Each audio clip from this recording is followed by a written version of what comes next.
state your name, spell it, and then direct all your comments to me, please. Shauntaye Phillips. ShauntayePhillips.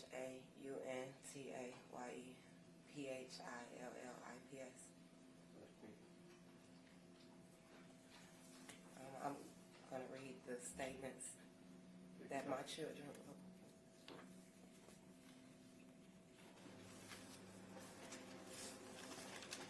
This first statement is from our oldest daughter, Lenice. She says, "Hi, my name is Lenice, and I'm the oldest daughter of Haron Phillips. I'm in high school, and before my dad was attacked, my parents had a car with no plate, so I took the bus. I always walked to the bus stop from where I stayed, and after I heard that my dad was mauled by dogs, I was on edge for a while. My godmom helped me for a minute with taking me to school, but even when I would have to hear barking walking home, I would be paranoid. I feel like since the owners knew the dogs was vicious, they immediately should have muzzled, and my dad didn't deserve that. I feel my dad prepared me and my siblings for when he passed, because he would say things like, 'When I die, it's up to y'all.' But it happened so fast, and there's no way my dad had to lose his life from a fatal attack. Of course, nothing the owners could say or do can bring him back, but this has been the hardest part of my life that could never be healed. My dad stayed on me about school, and I've stayed on the honor roll, and I know he's proud of me, so I'm doing this for him especially, and for everyone else that supported me." The next statement is from our son, Haron, and he says, "The impact it left on my family was tough to handle because we didn't expect this, and we had to find support and stay strong for each other and for our other family members. We always wanted him to live long and stay strong, but his death left a huge hole in our hearts.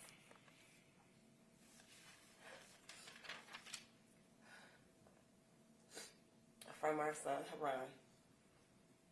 It was sad to hear that my dad was slowly dying, and I was not happy with what happened to him, even the things he did wrong. He was still a good person. Even though it's not entirely the good man's fault, I've done better with him here. I am truly hurt, but it will be okay." From our daughter, Harmony.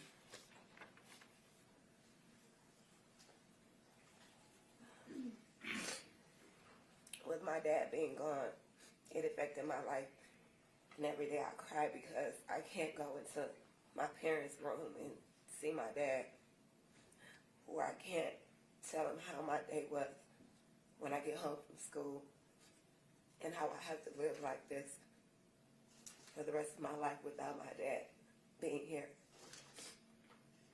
It truly hurts, because I'm stuck in this dark place of thinking about what happened to my dad, and I know there's nothing I can do but cry and try to distract myself from what happened. Love you, Dad.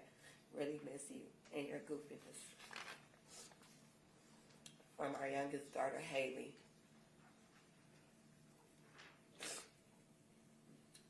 My dad was the best dad I ever had.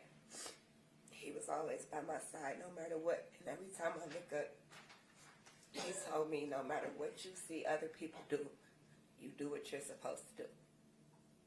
He always took us out and spent time with us, and I just miss his face and love.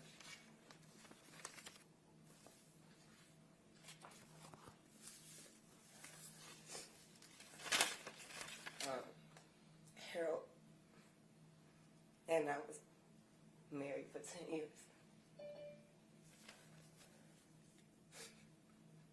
I never imagined having to watch him die so tragically.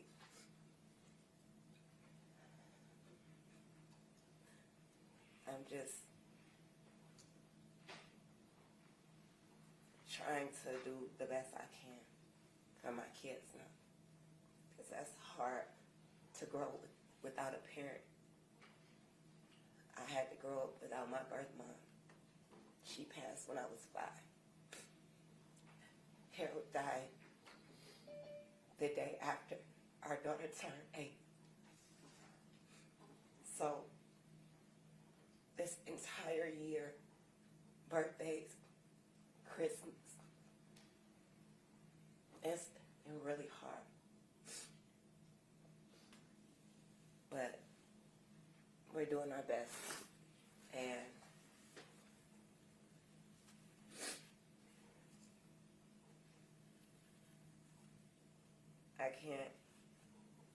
I can't express enough the loss. You know, to have to close the casket on him so soon. He was only 35. It's not fair, but we'll figure it out, I guess. How's it affected you and your family emotionally? I cry every day. I couldn't. It's not a day I don't cry. You know, even just for a moment. It's nowhere I can go that I won't say, oh, we went here, we did this. Like, that was 15 years of my life. We don't have, like, a lot of family. We have family, but, you know, that we're close with every day. Harold had to bury his mom. He had to bury his brother. And then I had to bury him. Now, my kids listen to his music. I bought this obituary. My kids listen to his music every day. And we just try to give good memories. Even though that day is a tragic memory that we can't get over. You know, I've never been a dog owner, dog lover. I refuse to go anywhere where there's dogs. I don't care big or small. I can't.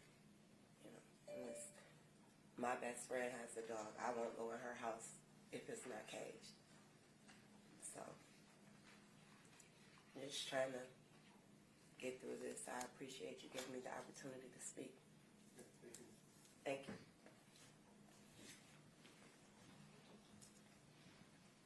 Anyone else, Mr. Stringer?